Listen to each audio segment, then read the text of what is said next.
Hey everybody, this is Taylor from Town Wine and Spirits. And Rich, we're here today to talk about sparkling wines. As you might have noticed, we have started to rearrange the floor a little bit and really going to be focusing on two new features, sparkling wines, which we're going to do a couple tastings today, as well as our curated selections. Really rolling off of our wine clubs, really focusing on wines that we love and want to sell to you. So we're going to start off with a couple of tastings here of these different champagnes or sparkling wines. Really. So this is kind of a peek behind the window, a peek behind the curtain. So we have not tasted these yet. We have no idea if they're good, if they're bad, but we are looking for new things for the sparkling section, and so we've got some things here to play with. Ooh, a little loud. That's all right. Everybody at the other tables are going to want some. Hope so.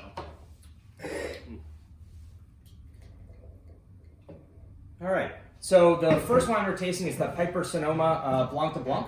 This is from Sonoma County. It is a blend, I believe, of 25% Chardonnay and 75% Chardonnay and 25% Pinot Blanc. A lot of times in Champagne, most sort of Blanc de Blancs are going to be all Chardonnay, but they're blending in some Pinot Blanc, which is totally cool. So let's give it a shot. It'll be retail about $20 on the shelf.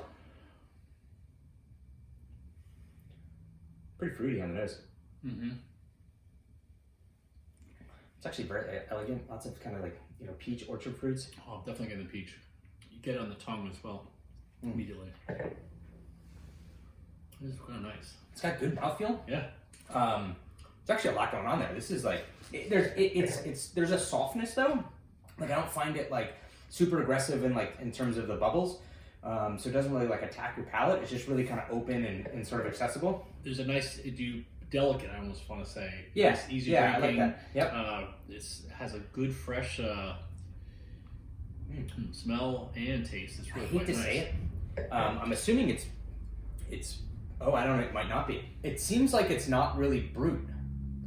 It seems like there might be a little bit of sugar in there. Mm-hmm. It's not sweet, but it's just sort of that sort of softer, rounder kind of feel to it, which would make sense. It's not labeled as brut, so correct. Could be really good summer sparkling wine. Absolutely, just as a porch pounder, just kind of sit there and hang out. At $19.99, I think that's pretty cool. We don't have a lot of California sparkling, so that might fit the bill. Sounds great.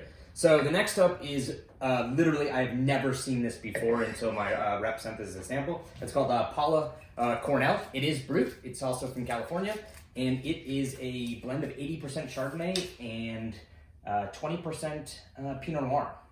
Method Champenois. This wine was actually, as I was reading up on it a little bit, was in the top 100 from the Wine Enthusiast this past year. They really liked it, so. Oh. And that's not what you want to do. And that's why we wanted to do this live. A real peek behind the curtain. There you go. Well, thanks. You're welcome. That. You're welcome. Didn't get much on me. All right. So the Laurent Perrier is a little aggressive this morning. Yeah. No. Okay. So let's get back to the Paula Cornell. Ooh. This smells more like champagne. Yes. Like this has a very champagne-like sort of nose. Wouldn't be surprised if it was a little barrel too, because there's a little woody component to it. I'm getting that as well for sure. Dried pineapple. It's a little herbs. It's actually a lot going on, but this definitely has sugar. Not having tasted these side by side. Yeah. This definitely. I agree. This is much more serious. This is food wine. This is, you need to. Oh, spot on. You're right. This is sweet, a little bit fruity, easy drinking. I think, like you said, I said summer day, hot. This now is much more of that fine, or a little more tailored into this. It's more serious, a little more acidity. Definitely not sweet. Mm-hmm.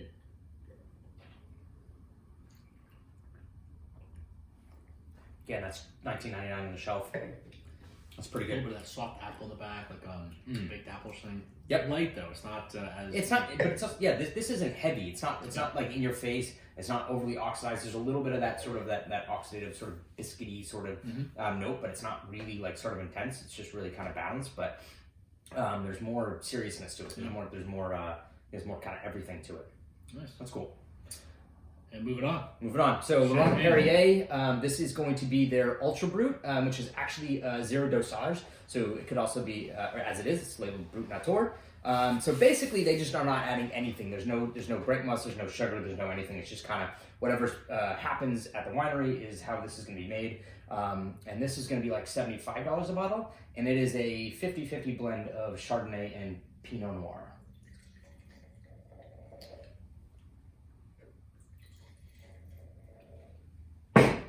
You mentioned this is harvested late, or yeah. So the way to get sort of the only really way to make a sort of Brut Nature is to let the grapes hang quite a long time. So they concentrate the sugars, which is going to do two things. You can get more sugar, which allows you to actually still have bubbles left at the end. But then it also means there's going to be a little less acid. So it's just the natural way. It's either high sugars and low acids. This is definitely bigger wine. Yep.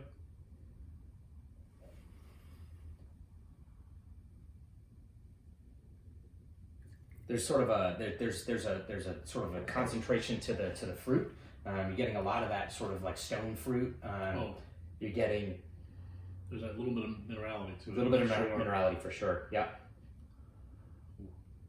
Very sort of it's big but very elegant, very refined. It's very precise. Yeah, I agree with that. It's really. And that is dry. Mm-hmm. Bracing. Really highly focused. Yep. Yeah, this is 100% food wine. You don't want to just, well, I can sit around and drink it, but most people are going to want to eat this with food or drink this with food. I cocktail everything. I don't, that's just me.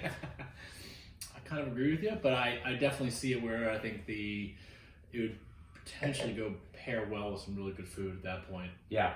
Where I think people would enjoy something with that, or even just some little bit of cheese or some cured meats or something where you can kind of get a little bit more fattiness. Yeah. Get a little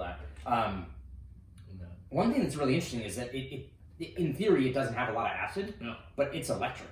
It's funny you mention that because of the time of that late harvest and all that, taking away some of the acidity, but it's amazing. I feel it's like you definitely get a little bit of that grittiness in the back. It's just like there's a really persistent sort of lemon zest, sort of like not really, actually even like sort of like lemon juice, like that sort of really like dry pointed fruit.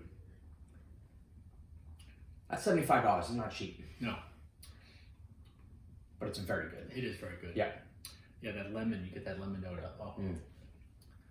That's really quite nice. So where do we stand? It's not too sweet either, which is no. It's definitely dry. Yeah, which is perfect. Yeah, which is kind of counterintuitive when you say it's going to have a lot of sugar in it. So hard. I don't want to say like, yeah, hey, great, this is all like for you. I think it's the two Californias for the money. I think you're spot on. Absolutely. I don't know how you can go wrong with that. It's a great buy for what it is. I think really having two delicious. And that, again, if you're looking for something from Champagne, something a little bit more focused, tailored to have like a meal, that could really and at be this delicious. point, like there's a growing interest in sort of lower sugar or zero dosage wines, which are that sort of like highly focused sort of. But I don't know. I like it. It's $75. Yeah. These at $20, I think are absolutely, and they're considering we don't have a lot of California sparkling, and they're totally different. Yes, well, that's what I like about it. That it's now, depending on what you want, the flavor profile you're looking for, you just want to sit on the, go to the beach with a nice bottle of sparkling wine. I think that's it. You want something a little bit more in that, tradition or Champagne traditional method is, right there. Yeah. I don't know. Yeah, I don't know either. Yeah, I don't know. It's really good, but it's expensive. So these are definitely coming soon for sure. 100% we'll buy those. And this one, maybe. Tell us what you like. Yeah, exactly. If you guys want this, we'll buy it. So that's So this is going to be brought into our new Champagne section. We're pretty excited. This is the first in a bunch of new stuff that's going to come in. We have a lot of samples to work through. We got lots of space, so we're pretty excited. Yeah, you'll see it on their floor or on the website. So come on down or look us up online and get some. All right, cool. Thank you. All right, thanks. We'll see you. Thanks, guys.